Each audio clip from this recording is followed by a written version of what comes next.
बिस्मिल्लाहिर्रहमानिर्रहीम। अस्सलाम वालेकुम। 3 क्लास, उम्मीद है आप सब लोग खैरियत से होंगे। 3 क्लास आज हमने unit number 10 electricity and magnetism उसका topic what is magnetism study करना है। ठीक है, हमारे जो लर्निंग ऑब्जेक्टिव हैं वो ये हैं कि हमने देखना है इस टॉपिक में क्या क्या आज पढ़ना है। तो हमने पढ़ना है व्हाट इज़ मैग्नेटिज्म, यानी मैग्नेटिज्म क्या है, हाउ इट इज़ वर्क और ये काम कैसे करती है। ये दो चीज़ें आज हमने पढ़नी है। Okay 3 class, open your books, page number 66 पे आ जाएं। व्हाट इज़ मैग्नेटिज्म टॉपिक है। Magnetism is a force that involve object repelling और अट्रैक्टिंग वन अनदर, यानी मैग्नेटिज्म एक ऐसी फोर्स है जो ऑब्जेक्ट यानी किसी भी चीज़ को या तो रिपेल करती है यानी दूर करती है या अट्रैक्ट करती है। ठीक है, repelling means pushing away. Repelling का मतलब है दूर करना, पुश करना, अपने से दूर कर देना। These objects are called magnet. इन ऑब्जेक्ट्स को हम क्या कहते हैं, मैग्नेट कहते हैं। And they usually contain metal, और इनमें मोस्टली जो ज़्यादातर चीज़ होती है मेटल होती है। वो कौन सी मेटल होती है, सच एज आयरन।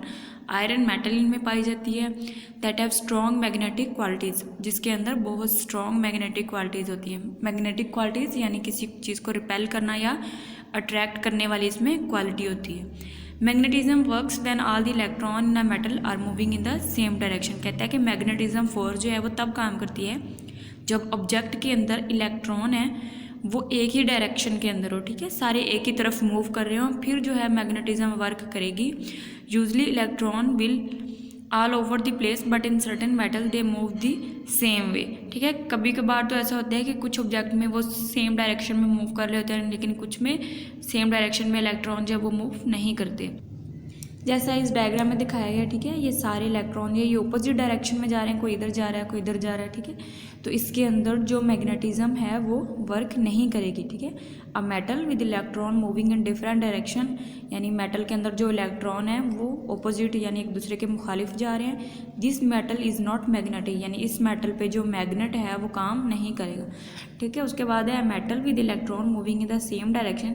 ये इस मेटल में सारे इलेक्ट्रॉन जो हैं वो एक ही डायरेक्शन में मूव करें, तो इसमें मैग्नेटिक क्वालिटीज़ हैं। इसमें मेटल जो है वो मैग्नेटिक है, इसमें मैग्नेट काम करेगा। ठीक है, उसके बाद है magnets have two ends known as pole, यानी मैग्नेट के दो एंड होते हैं, उसको हम क्या कहते हैं, पोल्स कह देते हैं।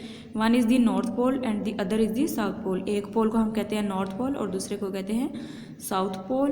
ठीक है, the north and south pole of two magnets will attract each other, यानी दो जो मैग्नेट है उनका एक नॉर्थ पोल और एक साउथ पोल, वो दोनों आपस में एक दूसरे को अट्रैक्ट करेंगे। ठीक है, बट टू नॉर्थ पोल्स और two south pole will repel each other, लेकिन अगर दोनों ही मैग्नेट के साउथ पोल एक दूसरे की तरफ हो जाएंगे तो वो एक दूसरे को रिपेल करेंगे यानी पुश करेंगे।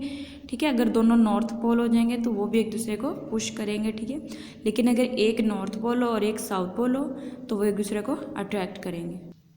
ओके टू क्लास, हमारा क्वेश्चन है एक पिछले टॉपिक में से है। ठीक है, what are insulator, give example. इंसुलेटर क्या है उसकी मिसाल दें। सम मटेरियल्स ब्लॉक इलेक्ट्रिसिटी और do not allow it to flow through them easily, यानी कुछ मटेरियल ऐसे होते हैं जो इलेक्ट्रिसिटी को अपने अंदर से पास नहीं होने देते। ठीक है, these are known as insulator, इनको हम क्या कहते हैं, इंसुलेटर कहते हैं। फॉर एग्जाम्पल ग्लास और प्लास्टिक। ठीक है, हमने कल पढ़ा था, पिछले लेक्चर में पढ़ा था कि वो मटेरियल जो अपने अंदर से इलेक्ट्रिसिटी को पास नहीं होने देते उनको हम क्या कहते हैं, इंसुलेटर कहते हैं। उसकी मिसाल क्या है, ग्लास और प्लास्टिक। ठीक है, उसके बाद है what is meant by magnetism, यानी मैग्नेटिज्म क्या है। मैग्नेटिज्म अभी हमने पढ़ी, magnetism is a force that involve object repelling और अट्रैक्टिंग वन अदर।